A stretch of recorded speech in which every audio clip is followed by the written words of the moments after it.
So the fun part about this is there's a lore on these events of nobody wants to follow Gene.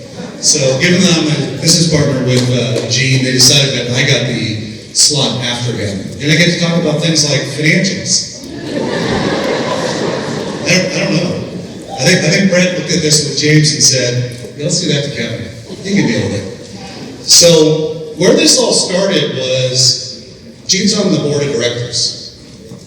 So as a publicly traded company, Gene can't talk about things. So we were going to meeting after meeting after meeting, and after I got done telling people, oh, well, you know what, Gene can't talk about that, Gene looked at me and said, well, you better start loading up on this stuff, because you're going to have to deal with most of these people in these inquiries. And that's where it really started from. My background is, I did graduate from Northwestern with a finance degree. I have never worked on Wall Street, never worked on finance, but I do have an aptitude for this. And what I hope for you to get out of this is the lack of your scenario where you get into a panic when some prospect for attraction looks at you and says, you guys just lost a bunch of money last quarter. What's wrong with your financials? And you look around and go, what am I going to say? Today's going to be about, what am I going to say? How do I deal with that? I will deal with some of this stuff on a high level. My main goal for you is to give you enough of this so that you at least know how to handle some of the basics. The second thing I'm going to do is, with one of our partners in Texas, is I've been asked 100 times to do this, and I'm finally going to do this, is I'm going to record about an hour's worth of modules broken down in small pieces that will be up on Brent's organization's website that he gives you for resources, and then also Gene's as well. So everybody has this available. I'm only a limited number of cycles. I mean, what normally happens is I'm driving along, it's 10:30 at night, this happened last week, I get a 911 text, somebody's got a brokerage that has some questions, and it's make or break time on whether it happens. And I'm like, sure, I'll get on the phone with you. And 3 calls later, close to midnight, we're done. But that doesn't scale. So let's get into some of the specifics. I want you to understand some of the basics of finances. You run your business different than a publicly traded company. So I'll try and tie some of this into how it relates to your real estate practice, and maybe if you were a broker, how it relates to your brokerage. GAAP accounting is essentially an accounting provision so that all publicly traded companies go by the same set of standards. This is one of the reasons that the books are audited, just like the XPs, so that at the end of the day, you have continuity in terms of what the processes are. There are a lot of, as I'll talk about in a minute, non-cash adjustments. Why this is important is you end up with these big losses, a bunch of which I'll show you specific numbers on, are not cash. It doesn't mean we're actually paying money out and losing money on a cash basis. Just like if you had a real estate practice and you go looking at your checking account and you had $100,000 in there, and if you were a publicly traded company, you had a $250,000 loss after your GAAP adjustments, and I'll show you what those are in a minute. You didn't really lose all that money. You look at your bank account and you're like, I have more money there than I did last month. And I'm going to show you how that flows in the finances of EXP. Gross profit, net loss, adjusted EBITDA. I will get into the specifics. I'm going to have you understand the basics of that, because that's the core way to explain to somebody from an attraction standpoint how our finances really work and what's really going on behind the scene, and point 2 or 3 things out to them that will have them understand, as a real estate practitioner or maybe a broker owner, why we're not going to go out of business, why we are accumulating cash and we're debt free. So productivity numbers versus peers. I'm just going to touch on this. This is a big one, right? Doesn't matter if it's an Inman article, doesn't matter if it's an issue where it comes up and they're like, wait a minute, you guys are on this list and it looks like none of your agents are doing production. This is why it's the case.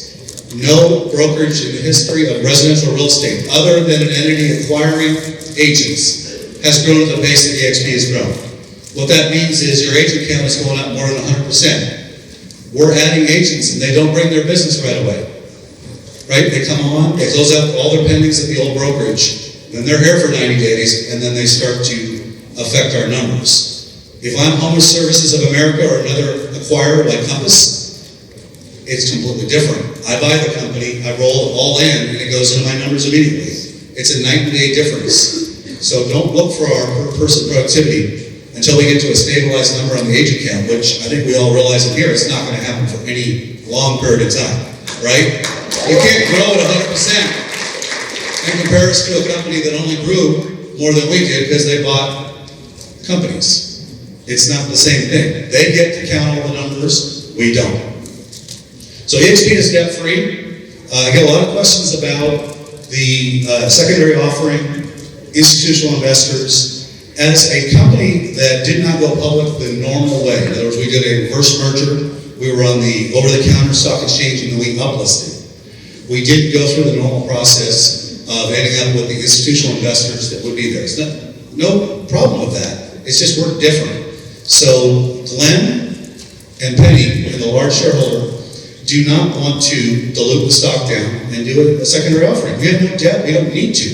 So the fact that people like to pick shots at EXP for not having institutional investors is more of a function of how we went public by uplisting instead of going public the normal way where you end up with the institutional investors right from the beginning. The secondary offering, who knows? Down the road, maybe.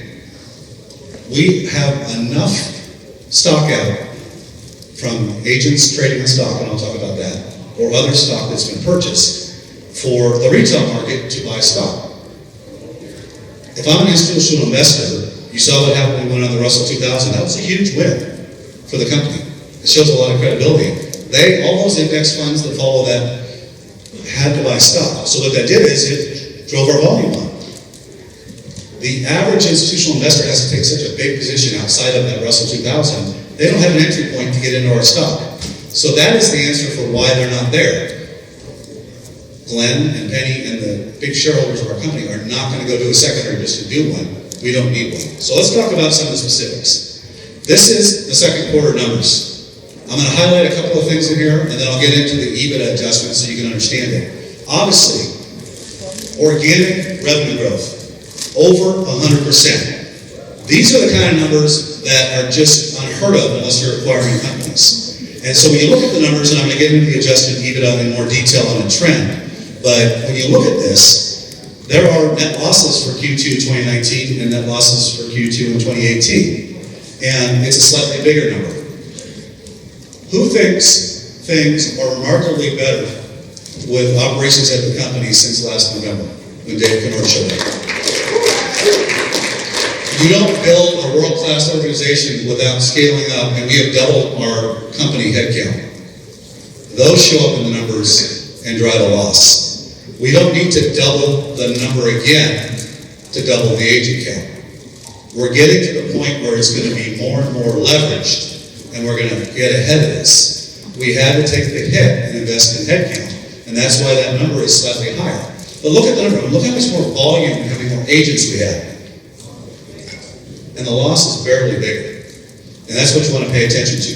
The one that I spend a lot of time talking about, and this is not from a Wall Street perspective, but this is where you're going to get into me talking about it from the standpoint of the business of a real estate practice as an agent or a brokerage. Cash flow from operations. This means you started operating, you paid your expenses, and how much cash did you have left over? It's the way we would run our business as a debt-free real estate agent or a team. So if you look at the numbers there, look at the growth in one quarter, year over year. People that say, you guys are losing money like crazy, point to that number. We have no debt. And I'm going to show you the trend line for the last 4 years. We are not on a cash basis losing money at all. Hard stop, end of story. We have a huge number. It's the biggest percentage increase year over year. So despite all the growth team growing the company, us scaling up, adding all these agents, look at how much more cash we made in the second quarter. Look at the transaction size, look at the transaction volume. Get to the next slide. So, this is the trend line when you look at March 18 versus March 19. I'm going to spend a couple minutes on this so you can look at this. There's the net income at the top. And again, I will do a much more detailed slide, a video on this with the slides. Look at the second to the last numbers. Stock compensation. Who here loves the fact that you can take 5% of your gross commission and buy it at 20% discount? As a publicly traded company, we have to write off the 20%. So as we add more and more agents, what happens? The number gets bigger and bigger. We're not losing more money. This is one of those non-cash items. Comes out of the treasury for the parent company, the shares are issued, we take the hit. There's some amortization going on in terms of how they write it off, but look at how big those numbers are. Stock options deal with employees and other programs, but if you look at it from the standpoint of the adjustment, the numbers are headed the right way. This is what I want you to look at, 2018 versus 2017, and then I've got the 2019 numbers year to date in here. So our adjusted EBITDA, this is after we basically take the non-cash items in there. We did a $3.9 million loss in 2017. We turned around and had a $2.4 million profit. And again, despite doubling and then doubling again and then growing, and the team investing in the staff to scale up so we can double again in the next 12 months. 2019, first 2 quarters, we're at a $3 million adjusted profit. Again, that number is what happens when we take the non-cash items for the stock and the other things out of there. We actually are making money. I'm going to show you in a second a little bit more on the cash flow so you can see how fast that goes up. The last bullet I'm going to spend a minute on, because this is something as we invest and as the business grows and as we add so many agents is the wild card in all this. It's a good thing. We have to have consistency in our growth. We need to be GAAP positive, which means even after all those non-cash adjustments, that's what we hear people say about us being profitable from a GAAP profitability standpoint. What Jeff Whiteside or Glenn are talking about is even after all the stock programs, all the adjustments, all those millions of dollars in there, they want us to be making so much money that that number is still positive after all the paper write-offs. And so what that requires is for us to get Brent to a certain side. The second thing it requires, which I'm not going to get to talk about here today, is we need to have our capture rate on affiliated services be above standard for the industry. The company is creating opportunities for you between the Interland and the other opportunities and the other affiliated services. Those drop basically to the bottom line on margin and profitability. We are going to need to do that. And then we from the standpoint of scalability, will see the benefit for that. The last thing is not on the bullet here, but I actually talked to Jeff Whiteside about, we had a disproportionate amount of agents cap in the second quarter, and so that had a little bit of a negative effect. Those are the variability quarter to quarter, as you're going to see.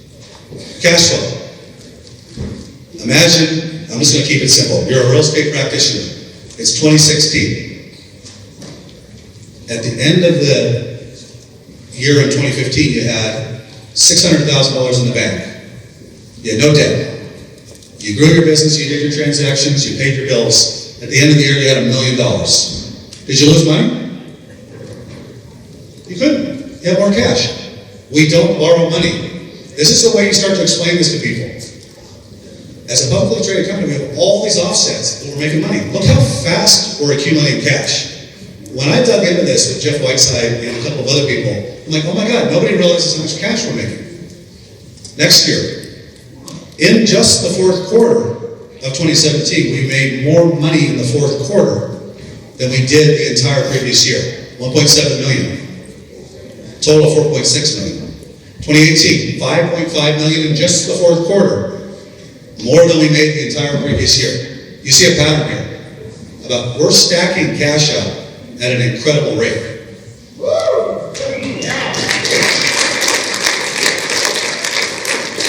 Now is when it gets fun. 5.5 million at the end of 2018. And the engine that drives this is the agents and our productivity and our closings. 24.3 million in cash. It can't go on at that gigantic run-up in pace, but look at the number this year. My estimate is 25 million in the fourth quarter this year.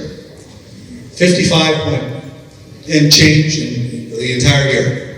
Look at the actual number on the bottom there. We're already at a run rate where we did 18 million in cash from operations in the second quarter.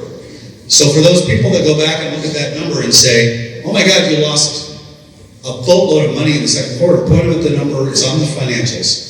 We actually put $18.1 million from cash flow from operations into the bank. The last thing, which I will not go spend a lot of time on, is We are such big proponents as an entity in our company that we believe that our stock is undervalued. We are investing, and that is the repurchase program that you see the company executing on. I would expect we'll see that to go up and increase over time. And that's a good thing. There are companies, Berkshire Hathaway is a perfect example. They've always been huge purchasers of their shares in buyback. Look at the price per share of that entity. It is a great thing for us to do that. We have opportunities to increase that. We really have two uses for cash in our business. Growth, both domestically and internationally, and then for us to buy our shares back. So the big question I'm going to wrap up with, and in the interest of time, make this discussion an answer for you. And there are a lot of factors in it. Number one question I get, other than these things, is why is the share price hovering around $9, $10, $11 a share? It used to be 17, 18 at the high. There are a number of dynamics going on. Number one, there was a big correction that occurred starting late October, early November last year. We got caught up in that. We announced the repurchase, which the first quarter that occurred was in Q1 of this year, and then Q2. We've been buying a lot of shares. Well, we have a couple dynamics going on. And we have so much leadership in this room, I want you to understand the Achilles heel of the 5% GCI, 20% program. This is me talking. This is not any kind of official position. I come from Silicon Valley. I work for 9 startups. You have a gift from the company. You should be using that gift to be a long-term shareholder. We have a ridiculously high percentage, approximating 40-45% of the agents that hold their shares less than 7 months. Stop it. We are so thinly traded that your organizations are depressing the stock price. There are a number of factors, but if you go in and you look at the detail on the tape, and I have some friends in the company that actually come from Wall Street, and they put me on the screen and let me look at it. There's 100 shares here, 150 shares here. When you have 20,000 agents, it's a big deal when all of them get together and decide, wow, you know what? I have this money that just came in, it's unrestricted stock. I'm just going to dump this, I'm going to go buy an ATV, I'm going to go get something for my boat. And then you look up and go, God, I wish that stock was back at $17 a share. Stop doing that. Start having that conversation. Because the board and the executives will fix this for you if you don't. It's a gift to have the flexibility to be able to do it. And if they don't, I know what I would do if I was on the board. I would lock up the stock. I'll let you buy it for a 20% discount, but I'd lock it up. So you can't do it. So I just want to basically give you some caution. I've been involved in a lot of startups. It is a gift. If we could just fix that, you'd see the stock start to creep up.